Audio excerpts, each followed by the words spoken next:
Hello बच्चों स्वागत है आपका स्टडी विद कर्स यूट्यूब चैनल पर। और आज हम लोग इस वीडियो में सीखने वाले हैं अफबाउ नियम के बारे में और N+L रूल क्या है इसके बारे में। बेसिकली अफबाउ नियम क्या होता है हम पहले शॉर्ट में समझ लेते हैं। अफबाउ नियम ने बताया कि हमें कि इलेक्ट्रॉन जो होते हैं वो किस क्रम में कक्षा में प्रवेश करेंगे। ठीक है, कौन इलेक्ट्रॉन पहले किस कक्षा में जाएगा ये हम अफबाउ नियम के अकॉर्डिंग बता देते हैं। तो अफबाउ ने कहा कि सबसे पहले इलेक्ट्रॉन उस कक्षा में जाएगा जिसका ऊर्जा स्तर क्या होगा, सबसे कम होगा। ठीक है, जाहिर सी बात है, हमें फिजिक्स का एक बहुत बड़ा नियम है कि हर एक इलेक्ट्रॉन अपनी कम ऊर्जा स्तर में रहना चाहता है। कोई भी हाई एनर्जी में नहीं रहना चाहता, तो सब लो एनर्जी में रहना चाहते हैं, स्टेबल रहना चाहते हैं। लो एनर्जी जितनी होगी वो जितना उतना ज़्यादा क्या होगा, स्थायी होगा। तो सब स्थायी रहना चाहते हैं, सब शांति से रहना चाहते हैं, हम लोग भी शांति से रहना चाहते हैं। तो वो कहाँ जाएगा, सबसे पहले लोअर एनर्जी वाले में जाएगा। तो कैसे ये होता है, अफबाउ नियम क्या होता है, हम लोग पूरा डिटेल में जानेंगे। सबसे पहले हम लोग जान लेते हैं, आप लोग देख पा रहे होंगे कि हर कक्षा की उपकक्षाएं होती हैं। जैसे कि मैं दिखा रहा हूँ आपको, कक्षा है तो इसकी क्या होंगी, उपकक्षाएं होंगी। तो कक्षाएं जो होती हैं 4 होती हैं बेसिकली, वो होती हैं S, P, D और F। ये आपको पता ही होंगी। उपकक्षाएं जिनमें क्या हो, इलेक्ट्रॉन जाएंगे। ठीक है, और N+L रूल क्या है वो भी मैं अभी आपको पूरा क्लियर कर दूंगा। अब ये देखो, अब कक्षाएं क्या होती हैं, S, P, D, F, ये क्या उपकक्षाएं। और ये क्या होती हैं, ये नंबर से होते हैं 1 2 3 4 5।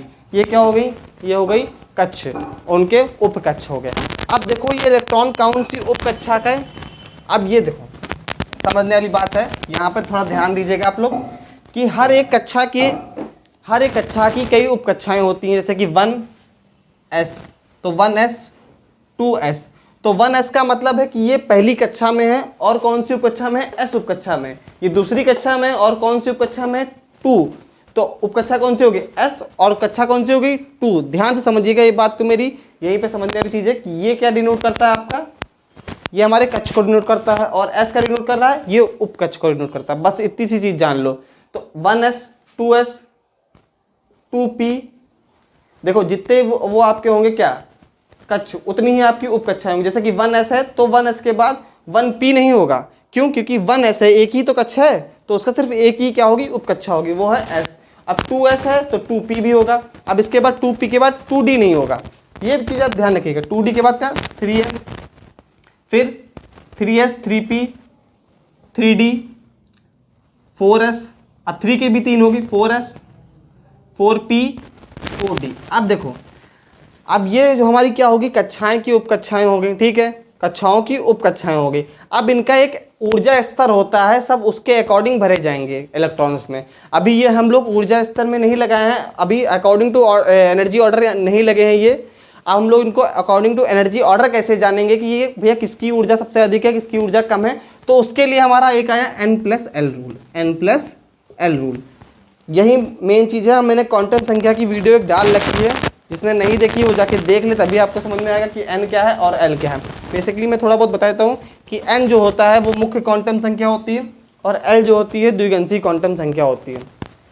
हर एक की हम क्वांटम संख्या N+L निकाल लेंगे, हर एक का हम N+L वैल्यू निकाल लेंगे। देख लेते हैं क्या है N+L वैल्यू, सबकी निकाल लेंगे। और सबकी निकालने के बाद हम लोग जान जाएंगे किसका ऊर्जा स्तर ज़्यादा है।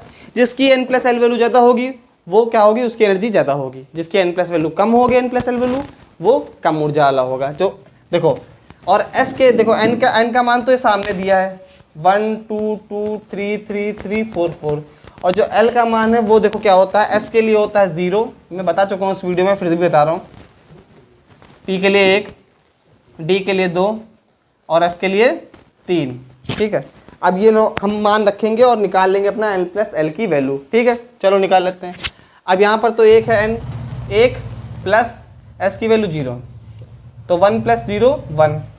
और यहाँ पे 2 प्लस S की वैल्यू 0, 2 + 0 2, 2 + P 2 + 1 3, 3 + 0 3, 3 + 1 4, 3 + 2 5, 4 + 0 4, और 4 + 1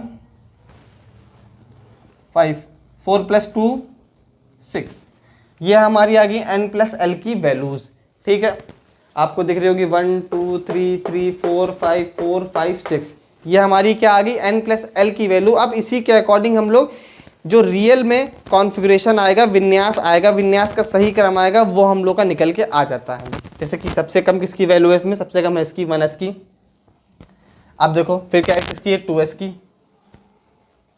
फिर किसकी है 2s की, फिर किसकी है। अब देखो यहाँ पर 3 यहाँ पर भी है और यहाँ पर 3 यहाँ पर भी है। अब जिसकी n की वैल्यू ज़्यादा होगी, ध्यान देना, यहाँ पर जब बराबर हो जाए n प्लस एल की वैल्यू, तो जिसकी n की वैल्यू ज़्यादा होगी वो अधिक ऊर्जा वाला स्तर होगा, और जिसकी n की वैल्यू कम होगी वो कम ऊर्जा। तो यहाँ पे क्या आ जाएगा, ये 2p आ जाएगा, क्योंकि 2p में इसका मान कितना है, n का 2 है, यहाँ पे कितना है 3 है, तो यहाँ पे क्या आ जाएगा 2p। फिर यहाँ पे क्या आ जाएगा, अब देखो 3 है 4, तो यहाँ पे तो सीधा यही आ जाएगा 3s। अब देखो 4 और 5 यहाँ पे आ जाएगा 3d, 3d आ गया, 3p आ गया, 3s के बाद 3p, फिर क्या आ जाएगा 4s, फिर क्या आ जाएगा 3d। अब 3d में इसकी वैल्यू n प्लस एल में किसकी वैल्यू ज़्यादा है, इसकी वैल्यू ज़्यादा है, इसकी कम है, तो ये आ जाएगा 3d।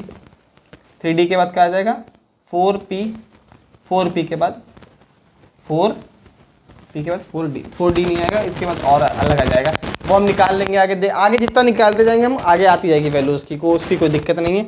फिलहाल ये जितना क्रम आया है ये बिल्कुल सही क्रम है आपका इलेक्ट्रॉनिक विन्यास का, जिसके अकॉर्डिंग हम भरेंगे। अब देख लो s में कितने इलेक्ट्रॉन जाते हैं अधिकतर, s में जाएंगे 2 इलेक्ट्रॉन, p में जाते हैं कितने, p में जाएंगे 6, d में जाएंगे 10 और f में जाएंगे 14। ठीक है, इसके अकॉर्डिंग हम लोग भरते चले जाएंगे। अब बाउ के नियम के अकॉर्डिंग मान लो किसी ने कहा कि बताओ 11 इलेक्ट्रॉन वाले तत्व का इलेक्ट्रॉनिक विन्यास क्या आएगा, जो कि सोडियम होता है। तो हम लोग कैसे बनाएंगे, सबसे पहले 1s में, s में कितने बताए इलेक्ट्रॉन 2, तो 2, ठीक है। फिर 2s ऐसे ही है ना, उपकक्ष तो ऐसे ही है ना, तो 2 ही बढ़ जाएंगे, 4 इलेक्ट्रॉन। फिर 2p कितने बढ़ता है, 6, तो 6 4 और 6 10 हो गए। अब कितना बचा 3s में कितने 1, 3s में कितने हो गए 1।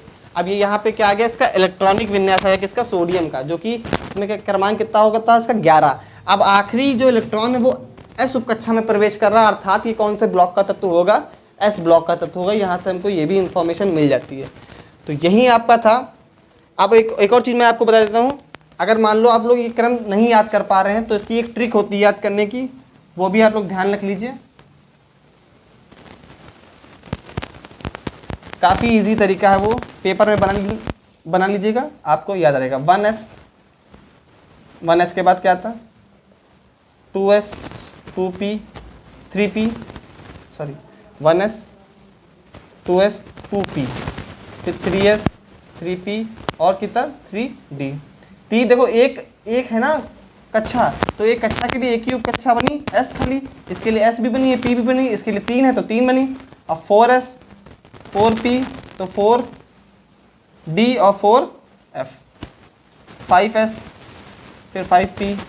अब जितना बनाना चाहो उतना बना सकते हो आप। तो ऐसे बनाओ, तो पहले किस में गया 1s में, फिर ऐसे, फिर किस में गया 2s में, फिर ऐसे, फिर ऐसे, फिर ऐसे, फिर ऐसे, फिर ऐसे। आपका इलेक्ट्रॉन पता चल जाएगा पहले किस में जाएगा। तो 1s फिर 2s 2p 3s 3p 4s 3d 4p और 5s, फिर 4d और 5p और 6s, फिर 4f, फिर so on, जितने आप बनाना चाहो। यही आपका बाउ का नियम है, n+l रूल यही है। बस इसके अलावा आपको कुछ नहीं जानना था। ये आपको वीडियो अगर पसंद आई तो वीडियो को लाइक ज़रूर करना और चैनल को सब्सक्राइब कर दो, क्योंकि आपके लिए ऐसी वीडियो आपको डेली मिलती रहेंगी पर डे पर आपको अपना सपोर्ट ज़रूर दिखाना है। विदाउट आपके सपोर्ट ये चैनल आगे नहीं बढ़ सकता, आपको पता है ना। जो कुछ हो आप लोग हो। तो thanks for watching and keep watching.